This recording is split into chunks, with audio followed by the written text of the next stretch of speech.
Juli 2026 jadi bulan Juli terpanas di Indonesia sejak pencatatan suhu dimulai pada tahun 1991. Ini jadi sinyal jelas bahwa Indonesia sedang berada dalam kondisi lebih panas dari biasanya dan El Nino membuat kondisi kering berpotensi berlanjut.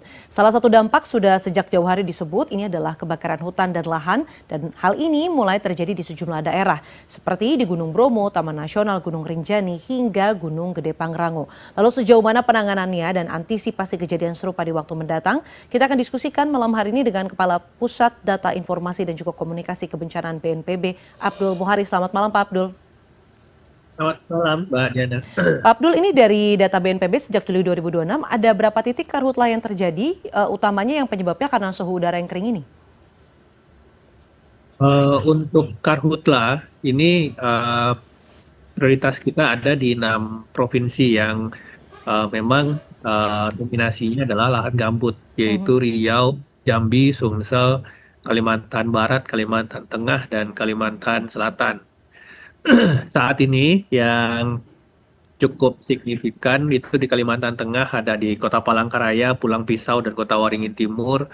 Kemudian Kalimantan Barat itu ada di Ketapang dan Pontianak sama Kuburaya. Sedangkan di Sumatera Selatan itu ada di Rokan Ilir. Selain dari kebakaran-kebakaran yang terjadi di lahan gambut ini, eh, kami juga memberikan atensi pada kebakaran-kebakaran yang bisa saja terjadi di daerah-daerah terbuka seperti visual di Gunung Bromo, kemudian beberapa hari lalu di Gunung Gede Pangrango, Rinjani juga sempat terbakar, Jaya di Puncak juga sempat terbakar. Tapi ada satu hal yang ingin saya tekankan di sini, Mbak Diana, bahwa El Nino dan kekeringan itu bukan penyebab kebakaran. El Nino dan kekeringan itu adalah katalis dalam mempercepat penyebaran api dan mempersulit kita untuk bisa memadamkan karena sumber air mulai kering. Penyebab apinya itu 99% pasti ulah manusia, baik itu sengaja maupun tidak disengaja. Nah, inilah yang akan yang harus menjadi perhatian kita bersama bahwa saat ini Agustus hingga September itu akan menjadi puncak dari El Nino periode di 2026 ini, meskipun kemudian pengaruhnya bahkan akan sampai di awal 2027 nanti. Jadi kami menghimbau tentu saja kita harus benar-benar sama-sama menjaga supaya tidak terjadi api dan api ini tidak terjadi begitu saja di alam. Tetapi begitu itu sudah terjadi, maka effort kita untuk memadamkan akan sangat sulit. Jadi ini yang menjadi komponen utama dalam pencegahan bahwa mari sama-sama kita jaga supaya tidak sampai terbakar. Karena kalau sudah terbakar pada periode-periode seperti ini sangat sulit untuk memadamkannya, Mbak Diana.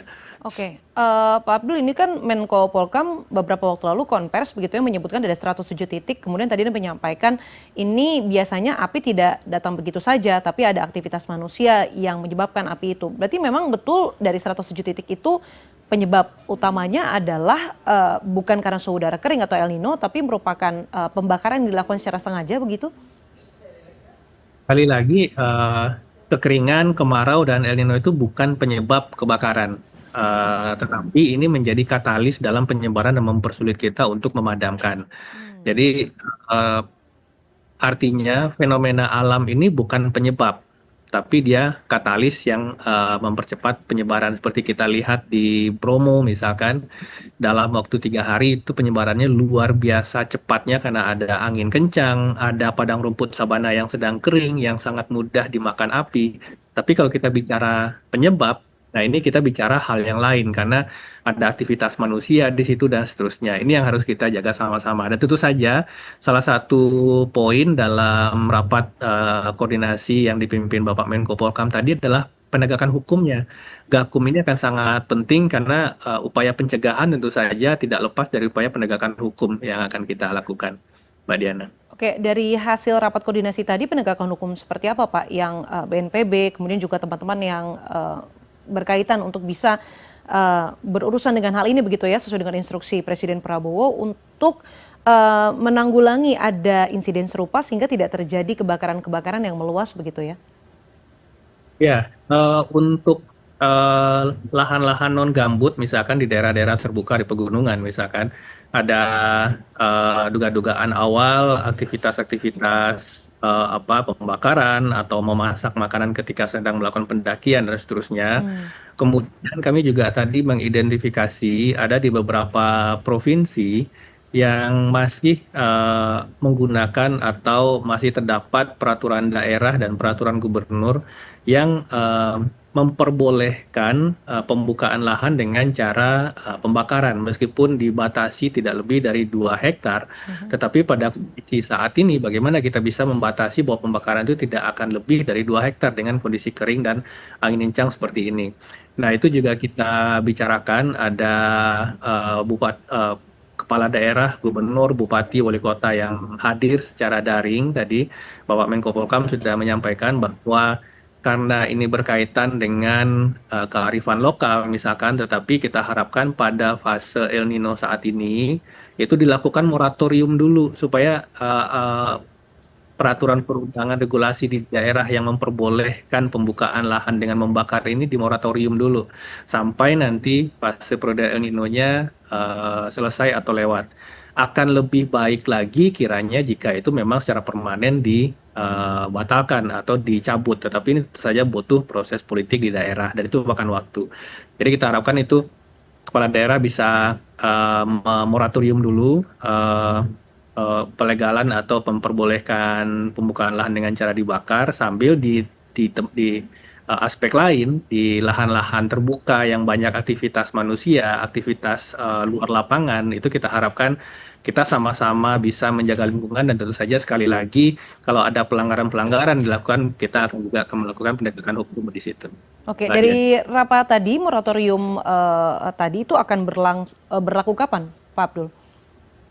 Kepala daerah akan menyanggupi sesegera mungkin. Nanti kita tunggu dari tiap-tiap provinsi. Ada 2 provinsi tadi, Kalimantan Barat dan Kalimantan Tengah.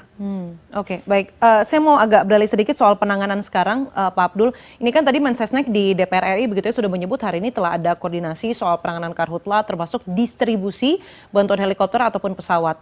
Sejauh ini sebenarnya cara yang paling efektif untuk memadamkan api jalur darat dan udara saja atau mungkin BNPB sudah hendak mencoba metode baru lagi begitu, karena kalau kita bicara soal angin begitu tadi Pak Abdul juga sudah menyampaikan anginnya kencang kemudian arahnya juga cepat berubah sehingga juga berpotensi menimbulkan kebakaran di titik-titik yang berbeda begitu ya Pak Abdul. Ya, saat ini kita mengoptimalkan Satgas Darat dari TNI Polri, Manggala Agni, Masyarakat Peduli Api, BPBD, dan relawan dan seterusnya. Ini kita optimalkan, kita dukung kelengkapan alat perangkatnya yang sebenarnya ini menjadi ujung tombak. Kenapa saya bilang ujung tombak? Karena ketika kebakarannya sudah terjadi, maka khususnya di lahan gambut, itu akan sangat sulit untuk dipadamkan kalau tidak menggunakan misalkan hujan, baik itu secara alami ataupun menggunakan modifikasi cuaca. Nah, kalau kita bicara modifikasi cuaca pada saat ini, pertumbuhan awan hujan itu sudah sangat sedikit karena kita sudah masuk fase puncak kemarau. Sehingga modifikasi cuaca saat ini hampir tidak mungkin dilakukan, yang menurut prediksi BMKG itu baru akan bisa mungkin di akhir Agustus, baru tersedia awan hujan di beberapa provinsi prioritas. Sehingga tentu saja saat ini kita sangat bergantung pada operasional optimalisasi dari tim darat. Nah, kendalanya tim darat ini biasanya titik-titik api itu jauh dari akses jalan yang bisa ditembus oleh truk-truk pemadam kebakaran. Sehingga yang kita lakukan adalah kita membuat atau menaruh, memplacement, mendeploy flexible tank di beberapa titik di dalam lahan gambut yang isinya satu flexible tank itu sekitar 5 ton air atau 5.000 liter. Ini akan diisi oleh heli waterbombing. Nah, air di flexible tank inilah yang akan digunakan oleh tim darat untuk memakai pompa untuk memadamkan api di titik-titik kebakaran. Tentu saja ini akan didukung oleh helikopter waterbombing. Rata-rata BNPB saat ini sudah mendeploy 3 hingga 7 heli waterbombing di 6 provinsi prioritas. Tetapi sekali lagi, heli waterbombing ini fungsinya adalah dukungan, mendukung operasional Satgas Darat. Karena kalau misalkan lahan terbakar itu sudah cukup luas, maka ada 5 hingga 7 heli waterbombing pun tidak akan bisa mengimbangi kecepatan penyebaran api. Sehingga yang benar-benar kita lakukan adalah optimalisasi satgas darat, kemudian kanal kanal air di lahan gambut untuk memastikan tim kita yang di front line itu, tim darat kita yang di front line itu punya cukup air untuk memadamkan api di batas-batas penyebaran itu, Mbak Diana. Oke, terakhir Pak, sejauh ini Satgas Darat itu dinilai paling efektif karena bisa menjangkau titik api, kemudian juga bisa memantau begitu ya sekalian kira-kira potensial titik-titik api lainnya yang sekiranya bisa terbentuk itu apa. Modifikasi cuaca juga Anda tadi sampaikan bahwa tidak bisa serta-merta melakukan hal itu karena awan hujannya saja sedikit begitu. Tapi koordinasi yang akan dilakukan BNPB dan pemerintah sejauh ini untuk mengantisipasi begitu ya, karena kita tahu betul bahwa El Nino ini dan suhu kering ini masih akan berlangsung sampai dengan Oktober nanti begitu Pak. Ya, salah satunya dengan rapat yang tadi dipimpin oleh Bapak Menko Polkam, ini adalah salah satu cara penguatan koordinasi antara pemerintah pusat dan daerah. Dan ini bukan berlangsung baru hari ini, itu sudah berlangsung sejak bulan Februari lalu. Di saat awal BMKG sudah menyampaikan kepada kami. Dan setiap perkembangan progres di lapangan itu selalu kita evaluasi per minggu. Ya, BNPB sendiri menempatkan satu PIC selevel eselon 2 atau brigadir jenderal di tiap daerah prioritas untuk benar-benar memantau efektivitas dari personil, alat, perangkat, anggaran yang kita keluarkan. Kalau ada kendala, segera kita bicarakan bersama seperti halnya yang kita temukan tadi, masih adanya perda ternyata, kenapa kok masih ada pembakaran oleh masyarakat, ternyata masih ada perda, kita diskusikan dengan daerah.